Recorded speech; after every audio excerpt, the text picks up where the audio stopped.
Well, I don't know what was going through his brain because I'm Yeah, not him, but I can sure, certainly know what was going through my brain because I was suicidal sure. and I was wanting to commit suicide. And I'll tell you, depression is absolutely the worst thing. I mean, it's worse than cancer. I mean, I it is agree. bad I agree. because you don't want to move if you try to even get up and try to move or whatever, you are in such a state that it is so uncomfortable.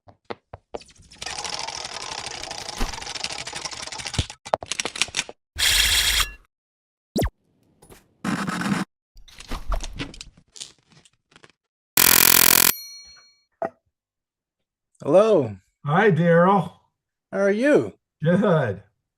I need a Looney Tunes shirt. That's what I need. I figured it. I figured it'd bring a little humor as Yeah, we I do was this. gonna say, boy, how do I dress for this thing? Want to make sure I'm proper. And then I see my man in the Looney Tunes shirt, and I say, okay, that's my type of man. Hey Absolutely. man, I love my Looney Tunes, man. I watch it every Saturday morning, so I can't even deny this. So yeah, I had to rep a little bit.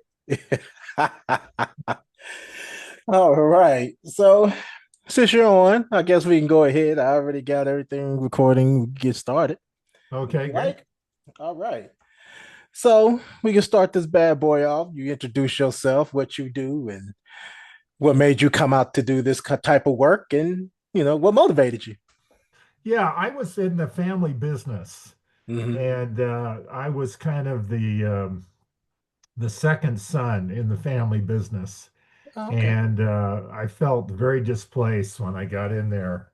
My father had basically, responded to my older brother. And, here I thought I had a pathway where I was going to go into the business and have a chance to run it and take charge of the business. And Mm-hmm. basically, that wasn't the case. And it was quite a rude awakening because, my brother had an office next to my dad downstairs. I was upstairs. Yeah. I was not included in meetings, et cetera, et cetera. And so what happened is that I got very discouraged and very depressed. And usually when you are discouraged, you're basically you have two avenues. You either repress it Mm-hmm. and get extremely depressed and Mm-hmm. suicidal, which I was. Mm-hmm. But then you can also say, okay, well, I've got to release all this anger and resentment and bitterness inside of me. Right. And that's kind of what happened to me. And so that got into situations of, throwing things off my dad's desk and having altercations and really being in a bad shape. And my dad was really worried to me.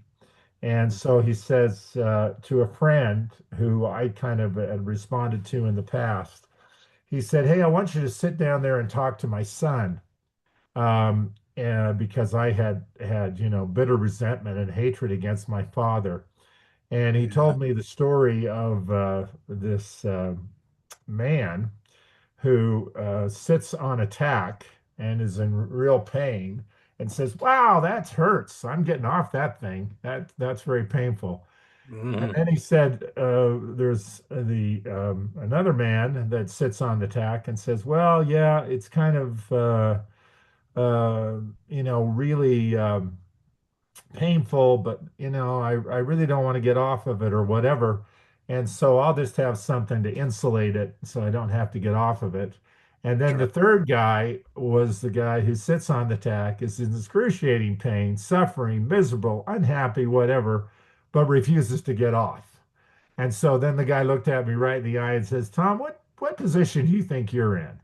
And that was an awareness tool that brought me to the idea that all of this pain and all of this suffering was brought upon myself and self-inflicted by myself. And so then I realized that all I needed to do to get off the tack was simply stand up. Now, the Mm-hmm. problem with standing up, Darrell, is it's not very comfortable because Right. then you got to be responsible, right? Yep. Then you got to Yep. say, oh no, I can't play with my victim story anymore. That means, wow, now I really got to come to work and I got to be on time and I got to put effort forth and whatever. So, Hmm. it's like in a job where you don't get the raise. So you say to the company, oh, wow, they don't appreciate me. Well, I'll show them. Yep. That's kind of what I mean by living the racket, so to speak. You take a complaint and then you find game plans and strategies to make that feel justifiable. And I felt like I was a victim. I felt like I was, treated unfairly or whatever. And Hmm. when you get into this story where you're feeling like you're treated so unfairly and you feel like, hey, I really have had something happen to me that's bad, then why shouldn't I act this way? Why can't I act this way? I should be feeling justified, right? So Hmm. I was able to get many payoffs from this behavior. Nobody could dominate me. I didn't have to be responsible for anything. Hmm. Um, I could be right about something. And it was those types of things that were the hooks that kept me on the tack and kept me suffering. So, yes, we have pain, but the problem is that when we take the pain and we don't get awareness and say, okay, I feel the pain, this is what I'm feeling, but take responsibility, then we go into the mode of suffering, and then we almost enjoy that mode of suffering. Yeah. You see what I'm saying? Where we Absolutely. say, wow, I want to even have people look at me suffering. Oh, you poor thing, how terrible you are suffering. Man, I feel so. Yes, you really had a bad thing happen to you. You know what I'm saying? Hmm. Yeah, it really is. And then you look the misery in the company and yeah, this is really, really bad and this is really unjustifiable. The problem is it doesn't get you anywhere. No, It you're doesn't absolutely get you right. anywhere. You lose relationships, you lose love, so the costs are very, very high. And so what came to my awareness was the fact that, hey, one, I've got the power to get off of it. Hmm. And two, I don't want to live in this suffering anymore. And I was giving my power away to the tack and basically becoming powerless. Throw it on me. I can't do anything. I'm worthless. I haven't got any value, et cetera, et cetera, et cetera. All the internal stories that we tell ourselves that keep us stuck. And so the book was really my journey of going through that. And the first two chapters, I tell the story about my company experience in a family business. And family businesses can be very difficult. I mean, they can be hard. Oh yeah. They can be, very taxing because the father wants to take control, and then he gets old, and then the sons want to come in and say, okay, now you've had your turn, it's our turn. Wait a minute, no, no, no, I'm not dead yet. I'm still running this place. So there's always the dynamics in a situation with family business that makes it harder. Right. But that's kind of the background of what the story was. Hmm. Yeah, that's a pretty strong way to actually start that book. And at any point, like before it, did you feel like that you was being left out? Did you feel like that? Oh, all the time, all the Do you time. still feel that way now, or do you feel like that you have Not as kind much of? anymore because what happened to me, see, what happens, what causes our suffering is when we get attached to something. Yep. We've got a habit. I mean, we're just like attracted to it, whatever. And the situation that was my problem is I was always worrying what my brother was doing, what calls he Mhm. was getting, what meetings he was going to. So my whole time was spent on worrying what somebody else was doing. How worthless is that? You know Yeah. what I'm saying? You Yes. can't make any progress or any productivity. But and what I want to tell my readers, it's not that these situations are not real.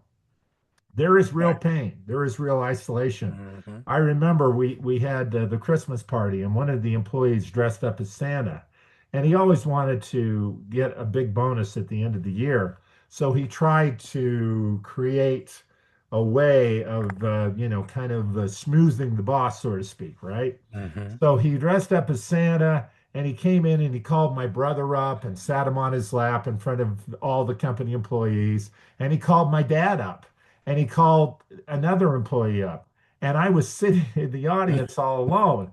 I said, well, what about me? What about me? I'm a son, I'm a Thatcher. Why shouldn't I Right. and so once you have that pain, if you don't name it and recognize it and be aware of it and say, okay, wow, I feel isolated, I feel alone, I feel apart, and then say, okay, now what am I going to do to address this and look at what effective action is? Then you fall into your story of the victimhood. This is terrible. This was unfair, whatever. And then you get anger and resentment, and that's when you feel like you can be justified to do anything. I mean, like for example, when a jury makes a verdict and Hmm. people riot, Yeah. they hurt the innocent people, right? They go break Yeah. store windows and everything. The guys had nothing to do with anything. Why are you picking on me?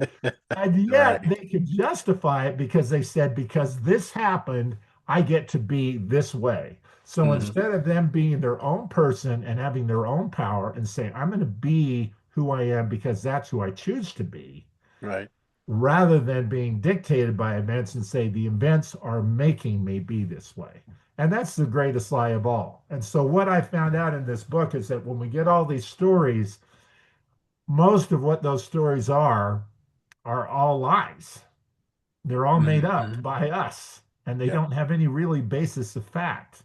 I mean, my father didn't hate me. I thought he hated me. My father wasn't really favoring me. He just had an older brother that had more experience and he wanted me to learn from him and work my way up. Hmm. So, all of those things that I had dreamt in my head that were created by me, that created my story, that made it attractive, was what kept me in suffering mode.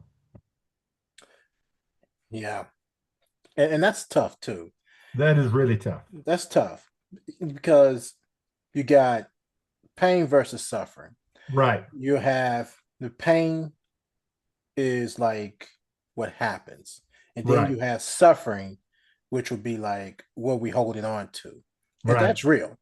That's real. Yeah, that's real for real because suffering is prolonged, so to That's right. speak.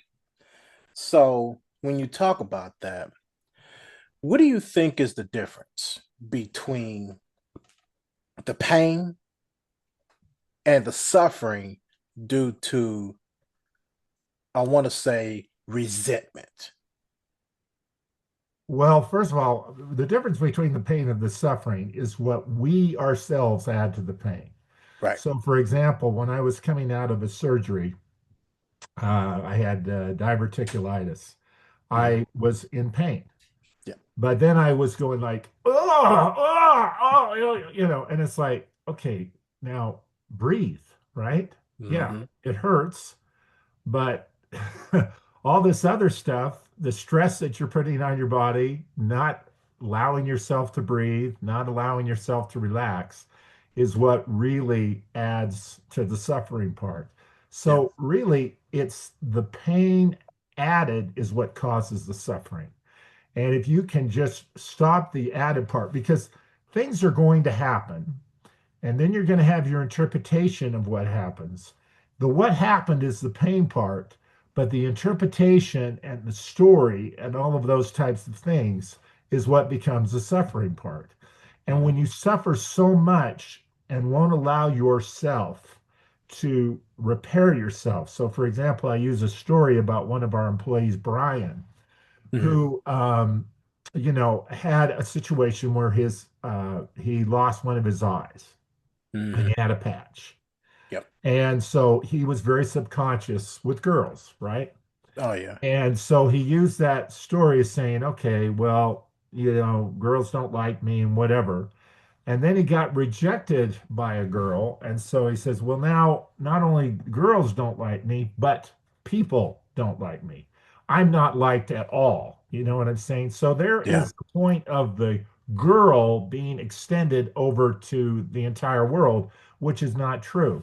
So he got so depressed that he committed suicide. And Oh I was man. there at the funeral with his dad, who was in absolute tears. And he said, Brian told me that he had no friends. Look at all these people at this funeral. What do you mean you didn't have any Correct. friends? You see what I'm Correct. saying? Yes. But Brian wouldn't allow himself to say, "Hey, no, just because I have this doesn't mean this is the case." And Hmm. that's the problem that we have is we get into those foregone conclusions and then just take it. I use the Joan Barnes Senko in her book, Mending the Body, Minding the Mind. Hmm. I believe that's the title. I might have it mixed up. But she talks about the concept of awfulizing, that when something happens, our brain can just run away and just say, Hmm. well, okay, I didn't get that call back. That means that you didn't like me. Well, that means that what I said was probably something wrong. Well, maybe I've done that to other people. Well, maybe I'm really an offensive person. Maybe I should just stay in my office and not go outside because I'll offend people and et cetera, et cetera, et cetera. Right. Well, that's all the added part. And that's what the Hmm. situation is. You've got to say, no, this is my story. This is what I owned it. And that's why I think that's why it's so important. It's funny. You talked about the pain when you talked about Brian. You talked about the Mhm. pain. Wouldn't you also say that he suffered from also like not only physical pain, but emotional pain also, Oh, like both in sure. unison? Absolutely. Because it's wild. Like when he lost his eye, that's the physical pain. And Right. then, he felt like that he wasn't, making enough friends. Uh, Girls didn't like him and stuff like that. And then that's the emotional pain. Exactly. And I would never realize that that would actually lead to suicide. Now, I would have thought it would have been like, okay, suicidal thinking, right? But with him, it seemed like he was just struggling, period. And when you talked about his funeral, he got all these people there Right. that was there with him, like, being there.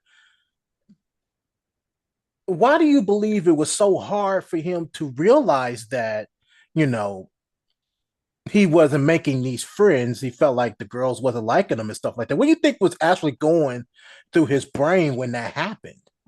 Well, I don't know what was going through his brain because I'm Yeah, not him, but I can sure, certainly know what was going through my brain because I was suicidal sure. and I was wanting to commit suicide. And I'll tell you, depression is absolutely the worst thing. I mean, it's worse than cancer. I mean, I it is agree. bad I agree. because you don't want to move.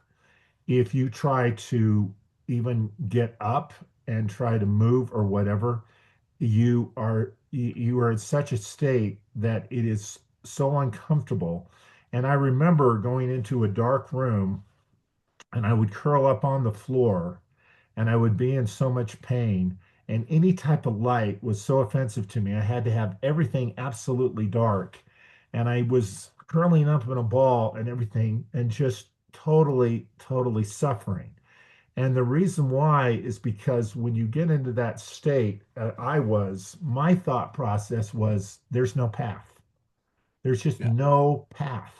yeah, And so when you think that there is no path to any type of normal life, then you say, then I don't belong here in life. I don't want to be in this life.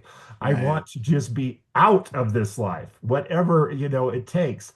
And so with me, the thought of trying to kill myself, think the God above was higher, that fear was higher than the fact of wanting to do that. And so I had to slowly work my way back. And a lot of things that I did is I wrote down a lot of the stuff that I was thinking. And Hmm. it's funny because I come back to it now and I go, what? I was thinking that. Wow. How in the world did I ever get to that? You know what I'm saying? You can't even believe it. And Man. yet it's so real at the time. So when you get into a state where you just don't feel like you can even exist anymore, the mere Hmm. fact of living and breathing is difficult. Hmm. Then I can understand why people say I can't handle it anymore. The suffering just Yeah. becomes too great. Yes. And you can put that suffering on you. I mean, I was a big fan of the Carpenters, and I just cried and cried when Karen Carpenter died. And what Mm. was so sad about Karen Carpenter was, again, that internal thing in her head that says, I'm too fat, I'm too fat, I'm too fat. Even when it was starving and dying and, whatever, I'm still too fat. I mean, they won't let go of something that is absolutely destroying them.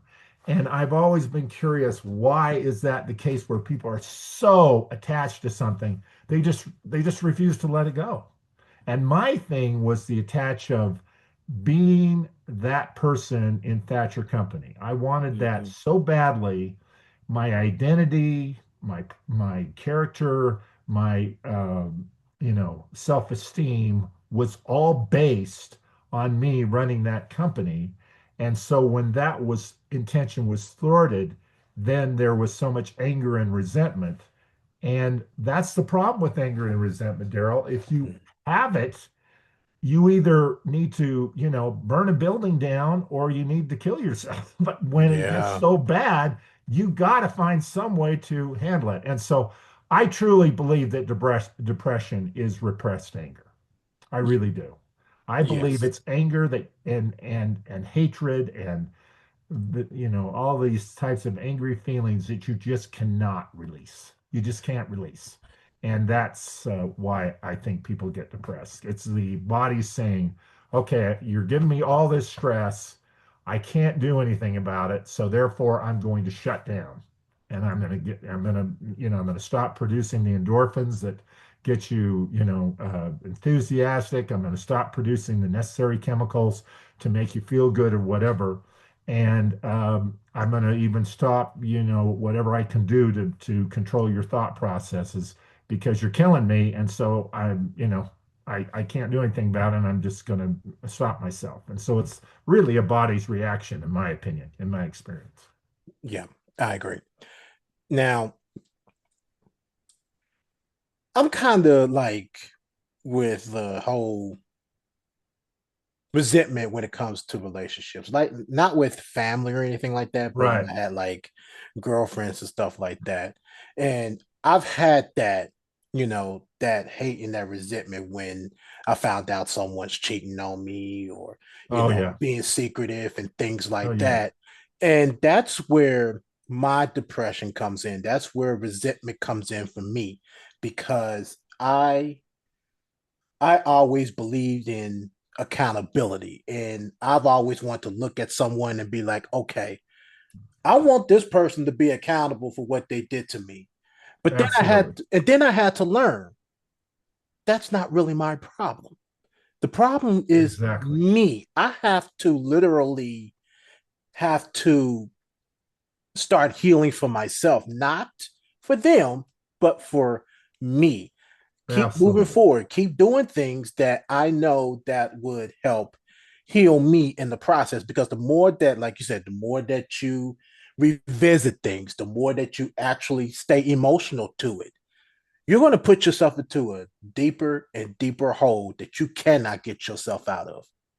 So I want, And the problem is, Daryl, when you're on the tack yeah. and you're suffering, you lose all concept of the other person Mm-hmm. and you lose all concept of the selflessness acts or Mm-hmm. even thinking about the other person. Yeah. And I use in the book a concept of getting on the pedestal where you then believe that your wants, needs, and concerns are greater than anybody else in the entire world. And Sure. so, like in your case, when you have that situation with the resentment, That's why in the book I talked about the concept of forgiveness, because one of the things that I had to do to be totally healed was I had to forgive my father. And so Yes. when he was dying, I didn't even want to visit him. I didn't even want to have anything to do with him or whatever. And my Mhm. brother-in-law called him up and said, "Hey, do you know that your dad's dying?"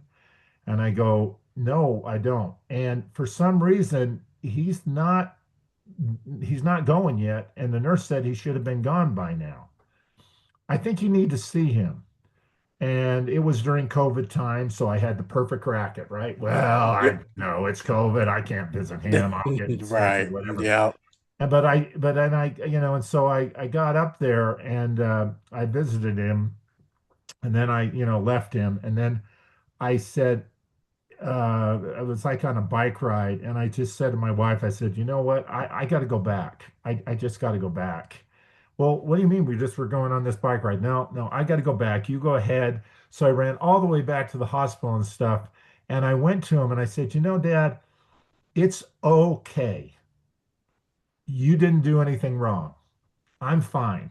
I'm going to release you from all of that burden and pain and stress. And the minute I did that, it was like a smile went on his face. And I Sure. held his hand. I said, "You are fine to leave this life. You're good. You're good." And I had him all by myself, just alone. And once I did that, then I said, because my son kept saying to me, "Dad, if you don't make peace with your father before he dies," because he's a very spiritual guy, and he goes, "I believe God is keeping him alive to give you the most chance to make this right and fix this. And if you don't go before he dies, you're going to have guilt the rest of your life." And that was correct. And so that ability, and I told the story how I was able to release that. Then I was saying, okay, now I'm really off of it. Because see, when we're not off it, we're either one of three states. We either are going to be hitting the pain and saying, okay, now I'm going to stand up. I don't want that pain. Out I go. That's where all the successful, the high thrivers, that's where those people exist. Hmm. Or we're going to be in the point that says, well, I really don't want to be on the tack. The suffering's really bad, so I'm going to get off of it. But you're really not off it. You kind of just are compensating. And so Hmm. you say, yeah, I really do forgive my dad, but no, I won't go to his birthday party. Yeah, I really do forgive my dad, but I won't go see him when he's sick. Yeah, I Sure. really do forgive my dad, but going to have nothing to do with him. Well, that's really not off it. That's really not off it. You're only off it when you can truly feel the peace inside to know that you've done. And that's the thing about forgiveness. It gives you the peace, not the person, not the Exactly. person.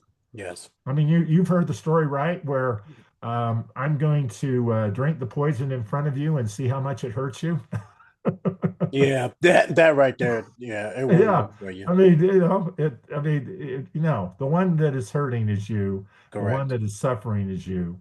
And Hmm. that's, kind of the awareness tool. So this book really tries to bring all of those awareness tools to focus because we can't see outside ourselves. We need something to tell us, whether it be other people, like, hey, you're not being very kind to me right now. And instead of being offended, we got to look at that and say, oh, yeah, maybe you're right. Maybe I got to look at that.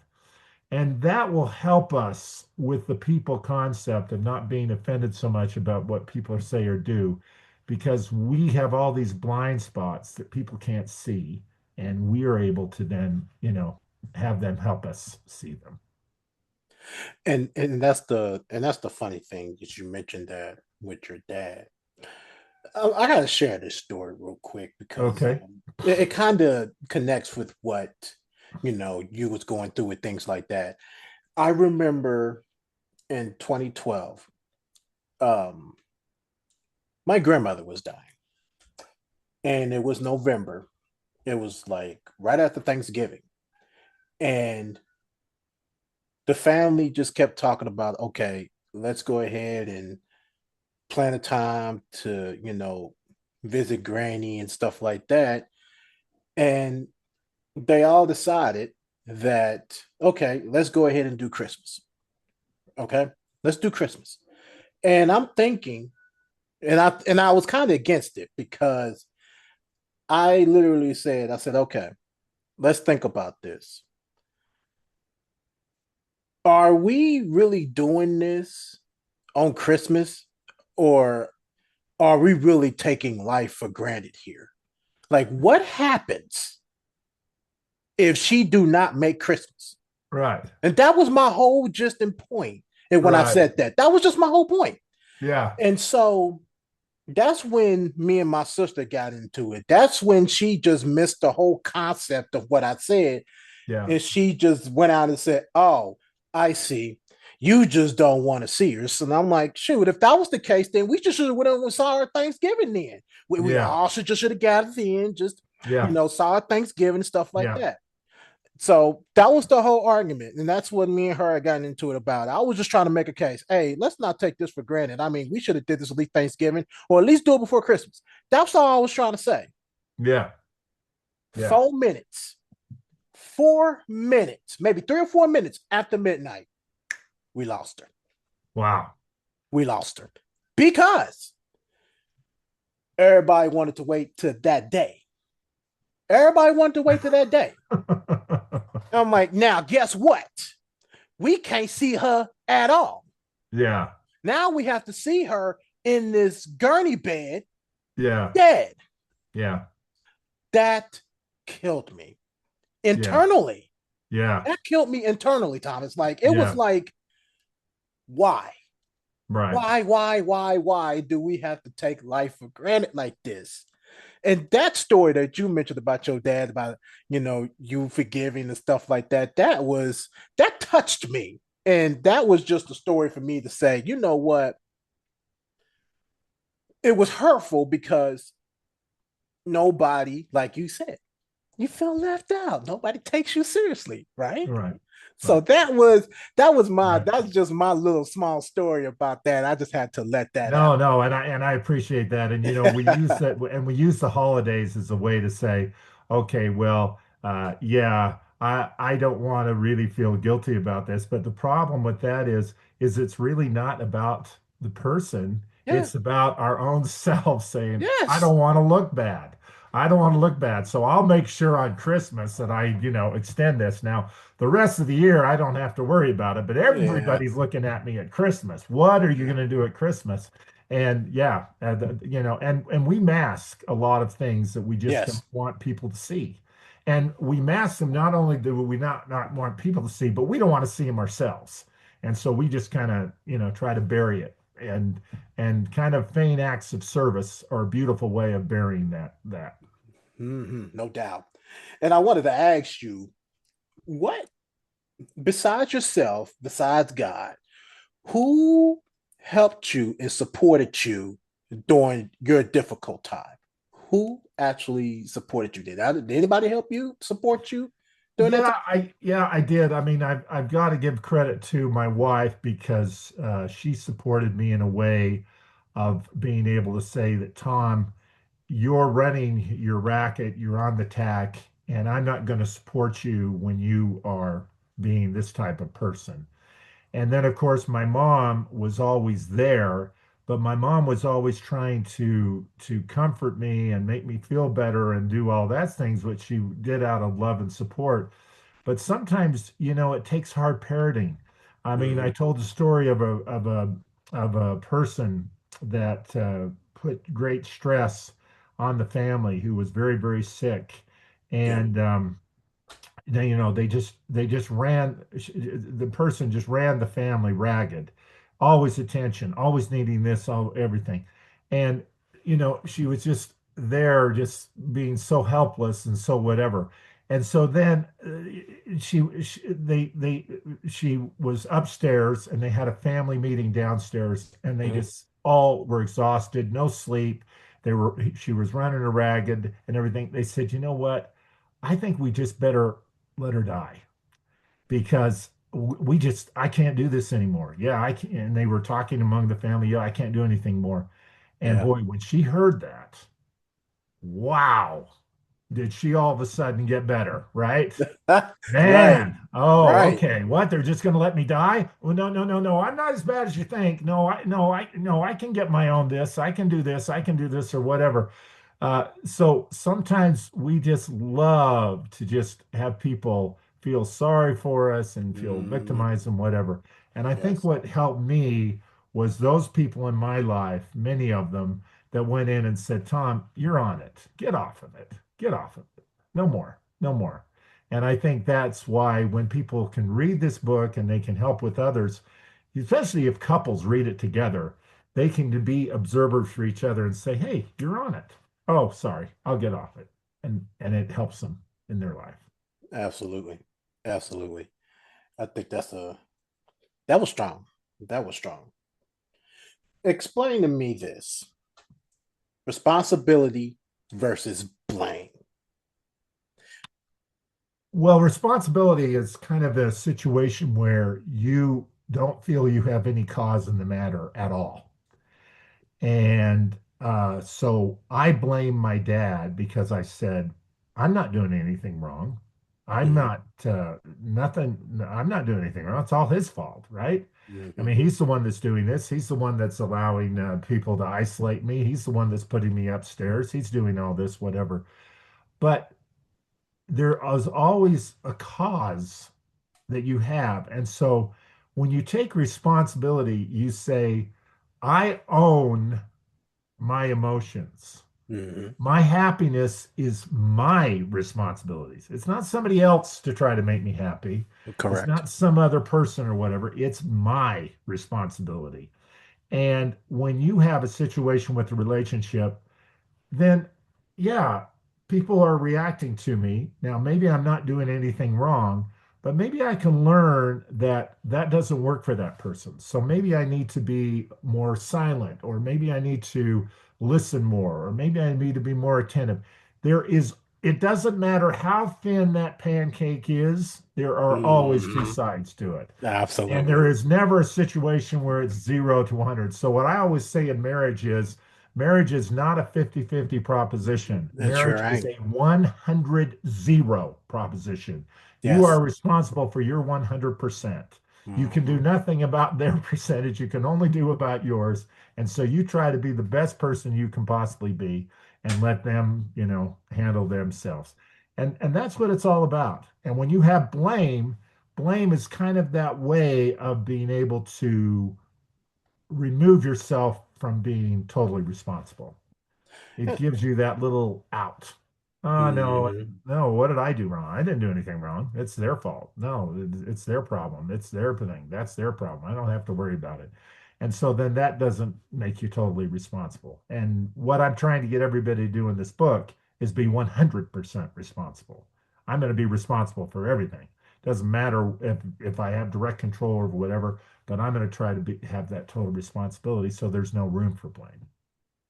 Yeah. So you could pretty much say like blame is an external thing, and I then do. responsibility Yep. is more Right. internal.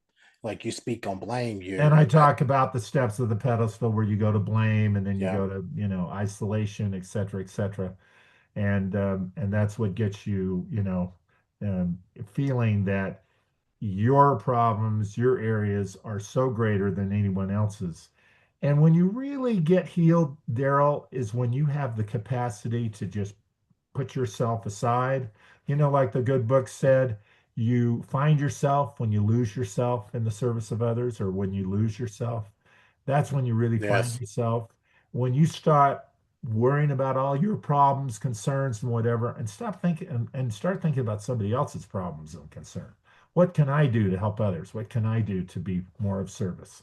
And that is a great insulator for getting on the tack. Uh, Because then when you're thinking about somebody else, how do you get on the tack?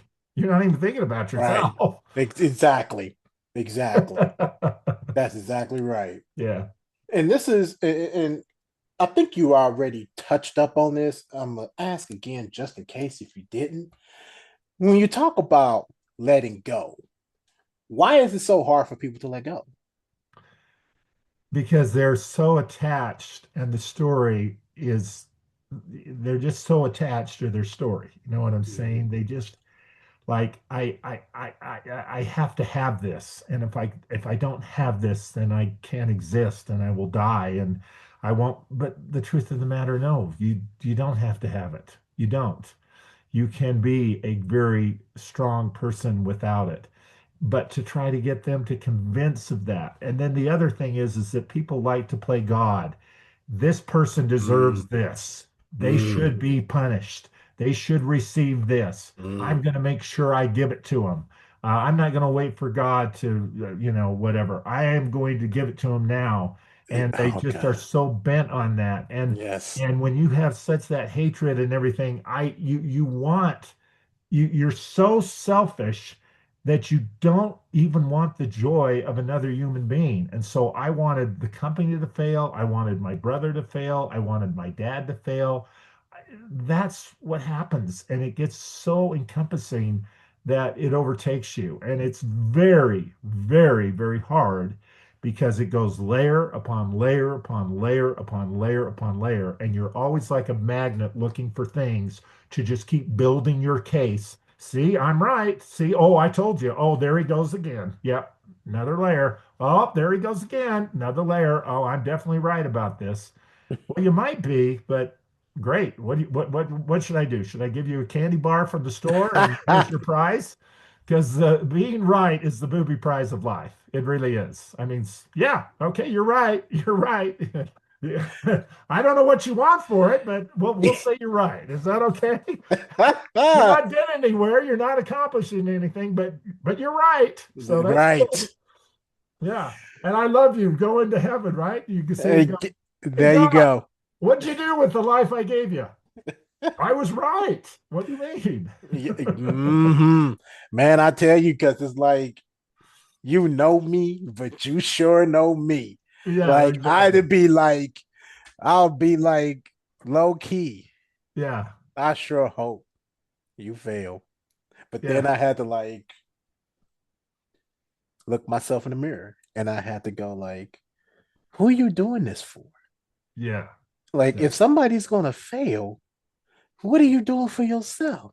yeah, You're exactly. gonna only gonna fail yourself because you're too busy focused on other people. That's right. That's right. It's insane because when you kept saying that, you kept saying, I was like, oh yes, this was me years ago, just thinking exactly what you're saying. It was like flashback. Right. It was like flashback to that. And that was yeah, and that's the hardest part about letting go is because you're letting people, you're actually Absolutely. watching other people and you're not minding your business and when you're not taking care of yourself, man, that's where the real failure comes Well, you know you're healed when you celebrate other people's in. successes. Yes. Yes. You are happy for their successes. You are so glad they're successful. Then you know you're healed and Mm-hmm. you are cheering them on. And then when you treat other people's concerns as great as you treat your own concerns, Mm-hmm. then you're on the path for happiness, love, and peace. Because really, there I say in the book that our internal core is to be loving, be forgiving, and be at peace. We start that as a baby. Then we go Mm-hmm. through life, and all these things hit us and happen, and all these things, insults and comments and promotions we didn't get, and grades that were bad, and blah, blah, blah, Yeah. blah, blah. And then we create all these stories, and we have all this interpretation, and we have all this history. And really, the whole goal of life is to take where we are as a child, take all of that crap that we have, Mm-hmm. unravel it, unravel it, unravel it. And by the time we're at the end, we're back right where we were at the beginning, loving, Yep. peace, and forgiving. And if we Mm-hmm. have that in our heart, that's what's going to be the case. I know people think, oh no, I want to make sure that I come away with $1 billion, or I want to be, a CEO of a company, or I want to do, and all those are wonderful things. Don't get me wrong. But I'll tell you in the end, what I think matters to God is where I started and where I ended. And if I Exactly. ended where I started, because I came in from heaven pretty darn good as a child, right? Sure. As a baby, I'm loving, I'm peaceful, I'm kind, I'm open, that's why Jesus always said, as a little child. I want you to become as a little child. I want you to become the way you were originally, because then in the end, if you've unraveled all that and said, hey, that's my story, I'm going to fix this, I'm going to fix this. Yeah, no, I'm going to take this layer off and come back as a loving person of peace, then that's all you need to do. That's all you need to do. And nothing Absolutely. else will really matter. It's going to be Sure. what's in here that's going to matter, Yep. not what's out there, or not how many houses you have, or not how many cars you own, or not what clothes you own, or whatever. That's not Absolutely. what's going to be Nope. important. It's going to be what's right in here and how you feel. Absolutely. Now you talked about, within us, so to speak. Yes. Now, in the fatherhood perspective, how does holding on to suffering affect how we show up for our kids, so to speak? Well, when we hold on to suffering, then what happens is that our kids learn from our actions, correct? Yeah, sure. And so, one of the things that was so detrimental to the situation was not only what it did to my wife, but also what it did to my children. I mean, they Mhm. didn't have a happy father. They didn't have a loving father. They didn't have how example is. So, if you go into suffering, the problem is that people don't suffer alone because suffering alone is so uncomfortable, right? Right, And so right, what they want to do is they want to have other people suffer with them. And so it's not just, I use the example like when the decision comes from a court and there's a riot and they're hitting innocent stores and hmm, looting and all of that. Always the innocent get hurt from yep, suffering. sure do. Always the innocent do. They Hmm. always do. And it's you are hurting innocent people. And that's what's the problem. It then becomes a dual thing, right? I'm Yeah, suffering, I'm really hurt. Now I'm hurting innocent people, which is even hurting me more. And so I'm just feeding hurt and I'm hurt already and I'm feeding hurt again.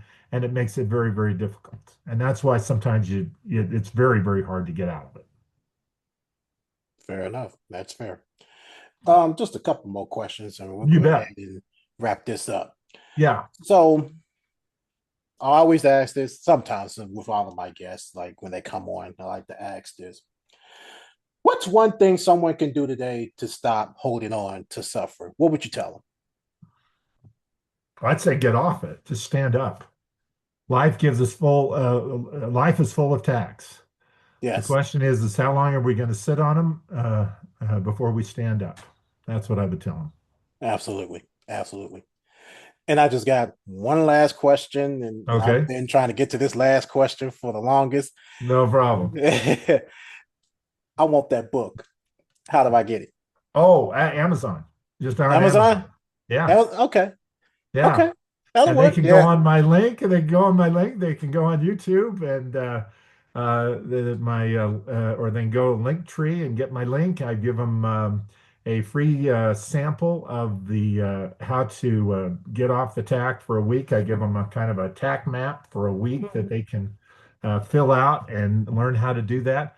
And then all they need to do is go to Amazon and it's available on Kindle. And those that have Kindle Unlimited, they can get it for free. So, Oh, that'll work. Yeah, I got to get that book, man, because there's just probably so much things I can learn from that too. And just thank talking with you. you really helped that too. It Thank really you so helped you. much. Thank Thomas you. Thatcher, man, I appreciate you, man. I appreciate Yeah, your I coming appreciate you on, too, bud. man. Yes, I Who's going to appreciate win March Madness tonight? you. Ooh, that's a good question. I'll That's tell a you, good I question. thought my Arizona, we're in the Pac-12 here, and yeah, we're not Pac-12, the Big 12. The Yeah, Pac-10 is yeah. dissolved. But we thought Arizona, boy, they I were going to thought be so the too. toast of the town, and then Michigan, woo wee, did they Yeah, do a number Michigan. on Oh gosh. And see, I'm a Michigan State fan. I it? Okay, don't like Michigan. Like okay, I rival Michigan, but God, man, they are playing some good ball. So yeah. yeah, that I don't know, man. I really can't say for sure, man. I can't say for sure. Michigan's looking good. Yeah, man, they looking good, but Looking I couldn't good. tell you, Okay. man. But yeah, man, I appreciate your time, man. I appreciate Yeah, you coming you're on, great. man. I appreciate you too, Man, Darrell. thank you, Take care, man. man. You too, man. We'll see ya. Bye All right bye. now.